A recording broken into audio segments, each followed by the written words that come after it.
बच्चों आज हम जिस एक्सपेरिमेंट की बात कर रहे हैं वो है हमारा photo electric effect. Quantum physics की बात करूं तो ये बड़ा ही रिवॉल्यूशनरी एक्सपेरिमेंट था जिसके लिए आइंस्टीन को नोबेल प्राइज़ भी ऑब्टेंड हुआ था। कई लोग ऐसा मानते हैं कि उसको नोबेल प्राइज़, जहाँ तक स्टूडेंट की हम बात कर रहे हैं तो कई लोगों को लगता है कि उसको Nobel prize special theory of relativity के लिए मिला, बट एक्चुअल जो फैक्ट है उसको नोबेल प्राइज़ मिला था फोटो इलेक्ट्रिक इफेक्ट के लिए। बच्चों इस टर्म तक जाने के पहले कुछ छोटी छोटी बेसिक टर्म है, वो अगर हमारी क्लियर हो तो इस फोटो इलेक्ट्रिक इफेक्ट को समझना बहुत ही आसान हो जाता है। सबसे पहली टर्म हमारे सामने आती है और वो टर्म है हमारा इलेक्ट्रॉन इमिशन। बहुत सिंपल एक लाइन की डेफिनेशन है, the emission of electron from the metal surface is known as electron emission. तो किसी भी मेटल सरफेस से इलेक्ट्रॉन का इजेक्ट होना क्या कहलाता है? हमारा इलेक्ट्रॉन इमिशन। जहाँ तक इलेक्ट्रॉन इमिशन की बात करें किसी मेटल सरफेस से, तो अपने आप तो इलेक्ट्रॉन इमिट नहीं होंगे, राइट। उस बेसिस पे जब हम इलेक्ट्रॉन इमिशन की बात करते हैं तो हम उसको 4 पार्ट में डिवाइड कर देते हैं, और 3 पार्ट ऐसे हैं जिनको हम लोग बेसिकली यूज में लाते हैं। पहला जो पार्ट है वो है हमारा थर्मियोनिक इमिशन। अब शब्द पे ध्यान दीजिएगा, thermionic emission, that means the emission of electron from the metal surface when it is heated. तो जब किसी मेटल सरफेस को हम क्या करते हैं, हीटअप करते हैं, तो उस मेटल सरफेस से जो फ्री इलेक्ट्रॉन्स हैं वो मेटल सरफेस से बाहर की ओर रिजेक्ट होने लगते हैं।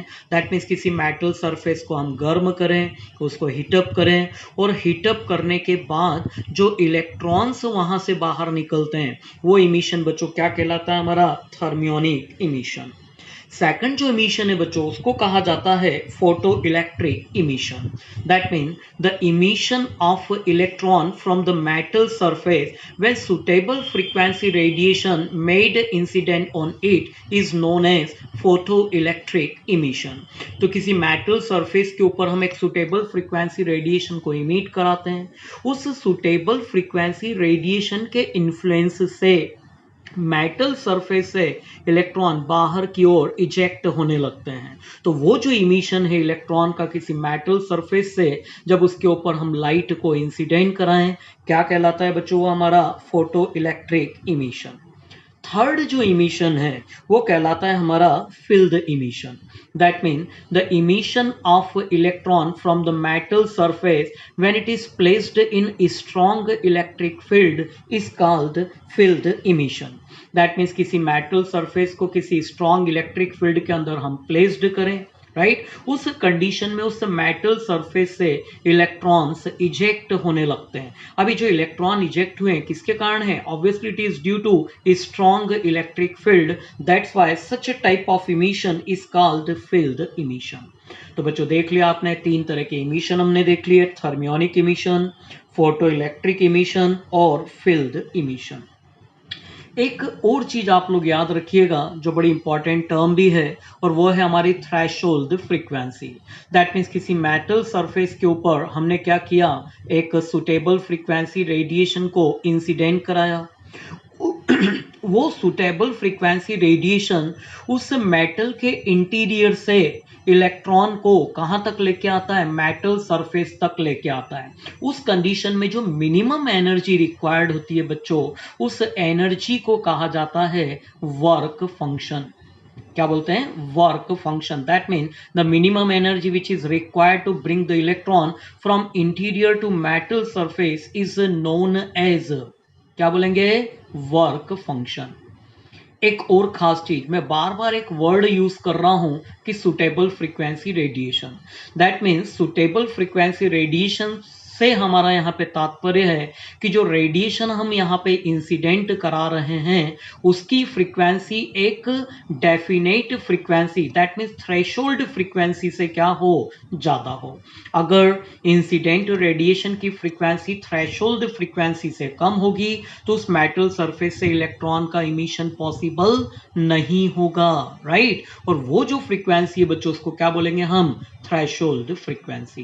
तो ये छोटी छोटी टर्म अगर आपको क्लियर है तो अब हम फोटो इलेक्ट्रिक इफेक्ट को पढ़ने के लिए तैयार हैं, राइट। तो अब आते हैं बच्चों हम लोग फोटो इलेक्ट्रिक इफेक्ट की ओर। डेफिनेशन बहुत ही सिंपल है, ध्यान से देखें।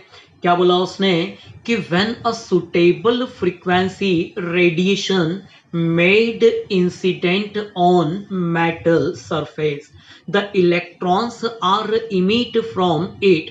This phenomenon is known as photoelectric emission or photoelectric effect.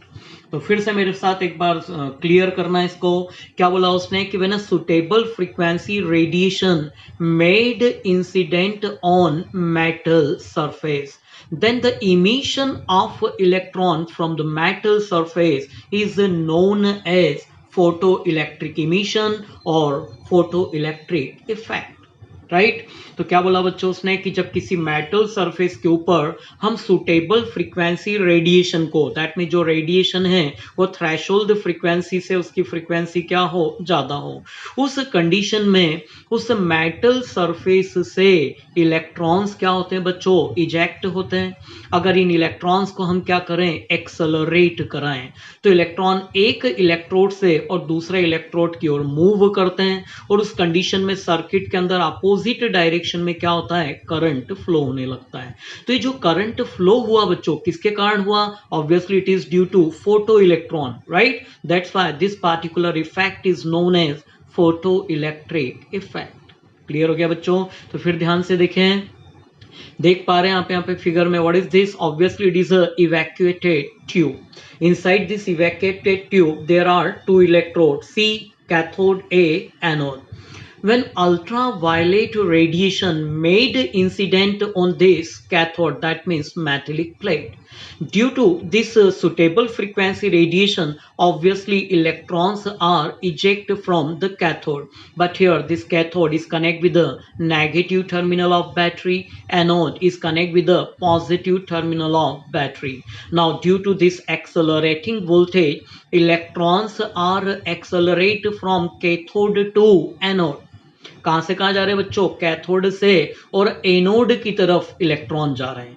इस इलेक्ट्रॉन फ्लोइंग के कारण इस सर्किट के अंदर एक बड़ा fluctuatory current nearly approx to 10⁻⁻7 ampere to 9 ampere का करंट क्या होता है बच्चों, फ्लो होता है। वो जो करंट है उस करंट को कहा जाता है फोटो इलेक्ट्रिक करंट, और ये जो इफेक्ट है बच्चों इसको क्या बोलते हैं हम लोग, photo electric effect.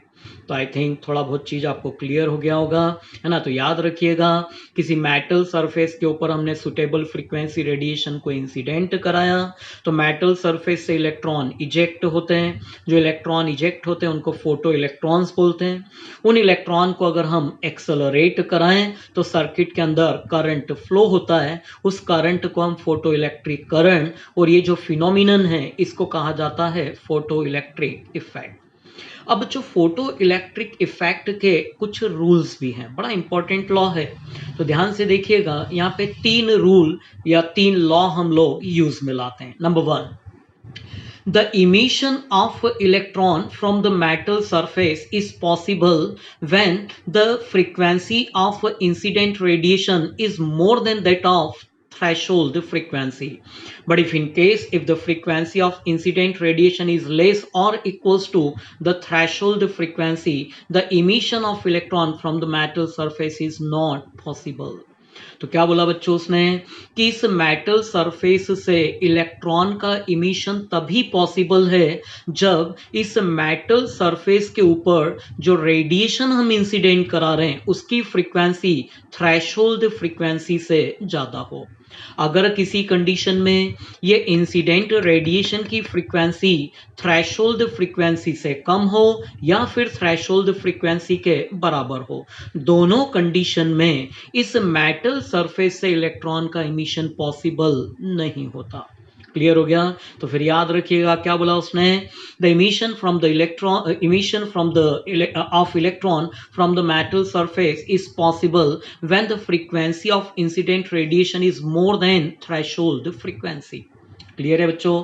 Second rule याद रखिए, the number of electron ejected from the metal surface is directly proportional to the intensity of incident radiation. It does not depend on the frequency. तो क्या बोल रहा है बच्चों कि किसी भी मेटल सरफेस से जो इलेक्ट्रॉन का इमिशन है वो इमिशन इस इंसिडेंट रेडिएशन की इंटेंसिटी के ऊपर क्या करता है, डिपेंड करता है। अब आपको मेन क्लियर करूं कि एक फोटोन केवल एक इलेक्ट्रॉन को ही क्या कर सकता है, इजेक्ट कर सकता है। दैट मीन ज्यादा से ज्यादा इलेक्ट्रॉन का इजेक्शन हमको कराना है तो उस लाइट के अंदर नंबर ऑफ फोटॉन्स हमको क्या करना पड़ेगा, इंक्रीज करना पड़ेगा। और नंबर ऑफ फोटोन इंक्रीज होते हैं मतलब लाइट की इंटेंसिटी भी क्या होता है, इंक्रीज होता है। तो I think second number clear हो गया। क्या बोला, the number of electron eject from the metal surface is directly proportional to the intensity of light. That mean the light which contains more and more number of photon. It does not depend on frequency, वो frequency पे depend नहीं करता। तीसरा rule याद रखिएगा, the maximum kinetic energy of electron is directly proportional to frequency, it does not depend on intensity. तो तीसरी बात क्या बोल रहा है बच्चों कि जो इलेक्ट्रॉन यहां से इजेक्ट हुए हैं उनकी काइनेटिक एनर्जी उस रेडिएशन की फ्रीक्वेंसी के ऊपर डिपेंड करती है, वो रेडिएशन की इंटेंसिटी पे डिपेंड नहीं करती। कब इलेक्ट्रॉन इमिशन होगा, जब फ्रीक्वेंसी थ्रेशोल्ड फ्रीक्वेंसी से ज्यादा हो। तो तीन सिंपल सिंपल रूल मेरे ख्याल से आपको क्लियर हो गए होंगे। पहला रूल क्या बोला उसने, the emission of electron from the metal surface is possible when the frequency of incident radiation is more then threshold frequency. If the frequency of incident radiation is less or equals to the threshold frequency, the emission of electron from the metal surface is not possible. Second, the number of electron eject from the metal surface is directly proportional to intensity. It does not depend on frequency. And number third, the maximum kinetic energy of electron eject from the metal surface is still depend on frequencies, does not depend on intensity. तो बच्चों ये तीन rule याद रखिएगा, बड़ा important question है। अब बात आता है कि इस फोटो इलेक्ट्रिक इफेक्ट का जो क्वांटम डिस्क्रिप्शन है, वो क्वांटम डिस्क्रिप्शन बच्चों दिया था किसने, आइंस्टीन ने। और उसी के नाम पे एक इक्वेशन है जिसको बोलते हैं आइंस्टाइन्स फोटो इलेक्ट्रिक इक्वेशन। अब क्या है आइंस्टाइन फोटो इलेक्ट्रिक इक्वेशन, उसने उसका जो क्वांटम डिस्क्रिप्शन किस तरह से दिया, तो ध्यान से देखिएगा। The energy of incident photon, actual जो लाइट बच्चों हम इंसिडेंट करा रहे हैं वो लाइट क्या है, obviously it is a energy packet. और उस एनर्जी पैकेट में जो पार्टिकल फॉर्म है वो पार्टिकल फॉर्म क्या कहलाता है, हमारा फोटोन। तो वंस अगेन हियर क्या बोल रहा है, the energy of incident radiation is E which is equals to h nu. अब अगला जो चीज है बच्चों बड़ा ध्यान से इधर देखिएगा तभी क्लियर हो पाएगा। तो आपके लिए थोड़ा सिंपल हो जाए तो मैंने एक फिगर बनाया है, किसको रिप्रेजेंट कर रहा है, ऑब्वियसली ये मेटेलिक सरफेस है, राइट। ऑब्वियसली देख सकते हैं इसके अंदर कई सारे इलेक्ट्रॉन्स हैं, दैट्स व्हाई इसको मेटेलिक सरफेस बोल रहे हैं। तो ये हमारी metallic surface number of free electrons को क्या करता है, कंसिस्ट करता है। जब इस मेटल सरफेस के ऊपर हम एक फोटोन को, जिसकी एनर्जी अभी बताई थी कितनी है, E which is equals to h nu, हम इंसिडेंट कराते हैं। तो बच्चों ये जो फोटोन की पूरी एनर्जी है ये एनर्जी दो पार्ट में डिवाइड हो जाती है। आप देख सकते हैं मैंने नंबर 1 और 2 लिखा है। तो ये जो टोटल एनर्जी है इंसिडेंट फोटोन की वो दो पार्ट में डिवाइड हो जाती है। First part of energy is bring the electron from interior to metal surface. क्या बोला बच्चों उसने कि उस एनर्जी का एक पार्ट इन इलेक्ट्रॉन्स को इंटीरियर से और कहां तक लाने में खर्च हो रहा है, मेटल सरफेस तक लाने में खर्च हो रहा है। तो this particular minimum energy which is required to bring the electron from interior to metal surface is known as work function. थोड़ी देर पहले आपको मैंने क्लियर किया था कि किसी मेटल सरफेस के अंदर से इलेक्ट्रॉन को सरफेस तक लाने के लिए जो एनर्जी रिक्वायर्ड होगी बच्चों क्या बोलते हैं उसको, वर्क फंक्शन। अब एक पार्ट तो काय में खर्च हो गया, इलेक्ट्रॉन को सरफेस तक लाने में। जो रिमेनिंग पार्ट है बच्चों एनर्जी का, वो इस इलेक्ट्रॉन को क्या प्रोवाइड करता है, kinetic energy. That mean the remaining part of energy is bring the electron क्या ब्रिंग कर रहा है, उसको काइनेटिक एनर्जी प्रोवाइड कर रहा है। मतलब जो टोटल एनर्जी थी दो पार्ट में खर्च हो गई। पहला पार्ट इलेक्ट्रॉन को इंटीरियर से सरफेस पे लाया, सेकंड उस इलेक्ट्रॉन को काइनेटिक एनर्जी प्रोवाइड किया।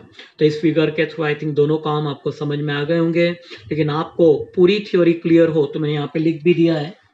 क्या लिखा है? The energy of incident photon is spent in two way.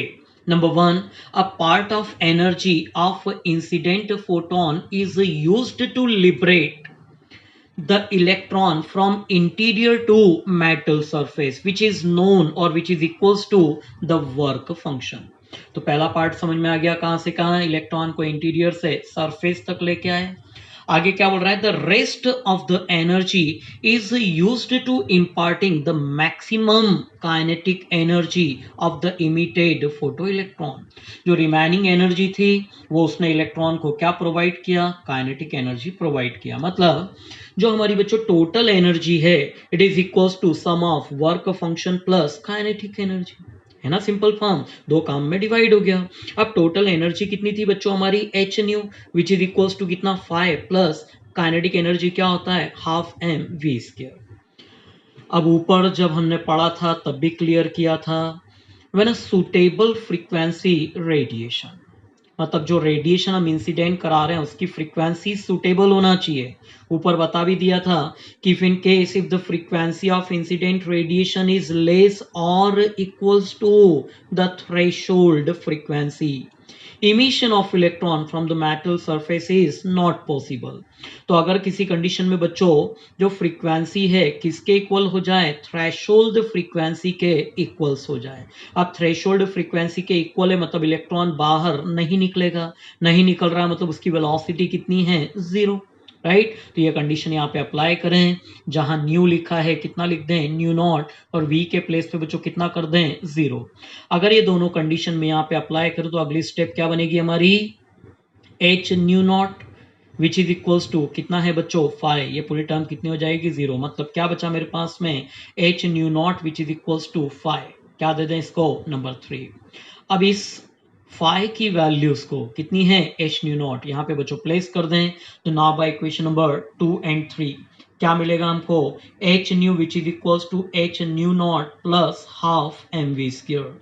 इस स्टेप को बच्चों उठा के इधर ले आए, मतलब H nu minus H nu naught which is equals to half M V square. क्या कर सकते हैं अपन? एच को कॉमन ले लें, अंदर कितना आ जाएगा हमारे पास में? Nu minus nu naught which is equals to half M V square. तो यहीं से बच्चों एक कंक्लूजन देखो हम लोग निकाल सकते हैं कि अगर न्यू इक्वल्स टू कितना कर दें हम? न्यू नॉट, मतलब जो इंसिडेंट फोटोन है उसकी फ्रीक्वेंसी को किसके इक्वल कर दें? थ्रेशोल्ड फ्रीक्वेंसी के इक्वल। तो न्यू नॉट क्या हो जाएगा? कैंसिल। तो उस कंडीशन में देखो बच्चों काइनेटिक एनर्जी भी कितनी हो गई? 0। और जब काइनेटिक एनर्जी 0 हो गई मतलब मेटल सरफेस से इलेक्ट्रॉन का इमिशन पॉसिबल नहीं हुआ। और जब इलेक्ट्रॉन इमिशन पॉसिबल नहीं हुआ तो ये फोटो इलेक्ट्रिक इफेक्ट भी पॉसिबल नहीं होगा। तो जब इस क्वेश्चन को आप पढ़ें तो एक वर्ड पे बार बार ध्यान दीजिएगा कि when a suitable frequency radiation, what is the mean of this sentence? Once again, the frequency of incident radiation is more than threshold frequency. तो थ्रेशोल्ड फ्रीक्वेंसी से कम फ्रीक्वेंसी होगी तो उस मेटल सरफेस से इलेक्ट्रॉन का इमिशन पॉसिबल नहीं होगा। तो बच्चों ये 4 नंबर में आता है क्वेश्चन। तो आई होप कि ये क्वेश्चन आप लोगों को पूरा क्लियर हो गया होगा। जब इस क्वेश्चन की स्टार्टिंग करें तो जो मैंने पहले आपको बताया है उसको थोड़ा सा आप लोग ध्यान से सुनिएगा और फिर इस क्वेश्चन को पढ़ना स्टार्ट कीजिएगा, ठीक है।